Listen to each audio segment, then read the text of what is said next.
प्रथम तहलका न्यूज। इंदिरा गांधी राष्ट्रीय उड़ान अकादमी के क्रैश हुए एयरक्राफ्ट में पलवल के आदर्श कॉलोनी के निवासी प्रशिक्षु पायलट कोणार्क सरन की मौत हो गई। अकादमी से उड़ान भरते समय एयरक्राफ्ट आजमगढ़ जिले के फरीदनपुर गांव में क्रैश हुआ, जिसमें 30 वर्षीय प्रशिक्षु पायलट कोणार्क सरन की मौत हो गई और क्रैश होने का कारण मौसम का खराब होना और बिजली गिरना बताया जा रहा है। बता दें कि मंगलवार को कोणार्क सरन का शव पलवल पहुंचा, जहां उनका अंतिम संस्कार किया गया। दरअसल ट्रेनी पायलट कोणार्क की मौत का समाचार सुनते ही पूरी कॉलोनी में कोहराम मच गया।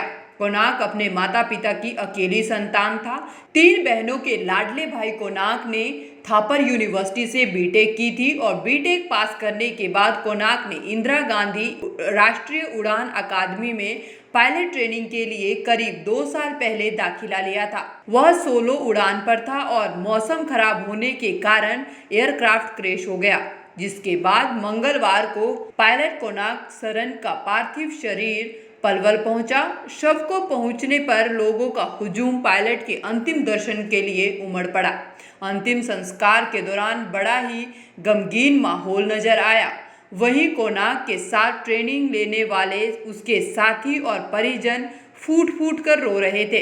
कोणार्क सरन के पड़ोसी ने बताया कि कोणार्क बहुत ही होनहार युवक था और उसके माता पिता के साथ सभी को उस पर गर्व था। उन्होंने बताया कि अक्टूबर महीने में कोणार्क का जन्मदिन भी था और इस घटना से पहले ही उसने अपने माता पिता को कहा था कि अब की बार वो जन्मदिन घर पर आकर ही मनाएगा। कल 9 बजे इंदिरा गांधी राष्ट्रीय उड़ान अकादमी से उड़ान भरी। 11:30 बजे के लगभग इसका संपर्क टूट गया और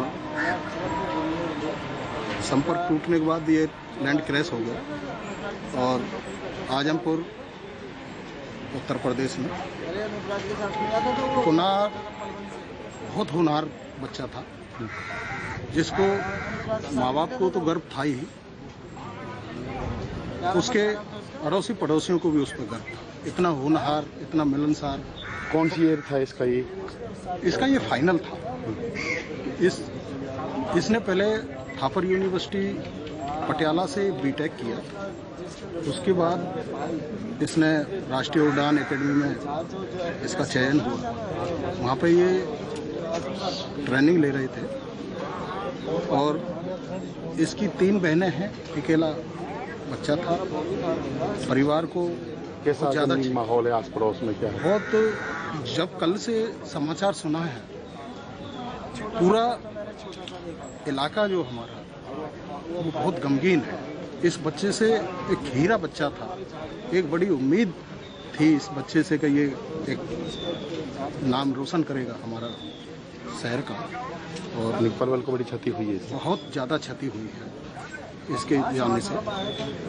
और अभी रिसेंटली इसका जन्मदिन भी है अक्टूबर में, जो इसने अपनी मम्मी से कल फ़ोन करके भी कहा था, परसों यानी कि रात को, कि मम्मी मैं अपने जन्मदिन घर पे ही मनाऊंगा। तो इसका जन्मदिन भी अभी आने वाला था और कुदरत को क्या मंजूर हुआ कि सारे सपने उनके परिवार के धरे रह गए। दरअसल इस तरह की घटनाएं पूरे परिवार ही नहीं, पूरे इलाके के लोगों को झकझोर कर रख देती है। प्रथम तहलका के लिए पलवल से सौरभ वर्मा की रिपोर्ट।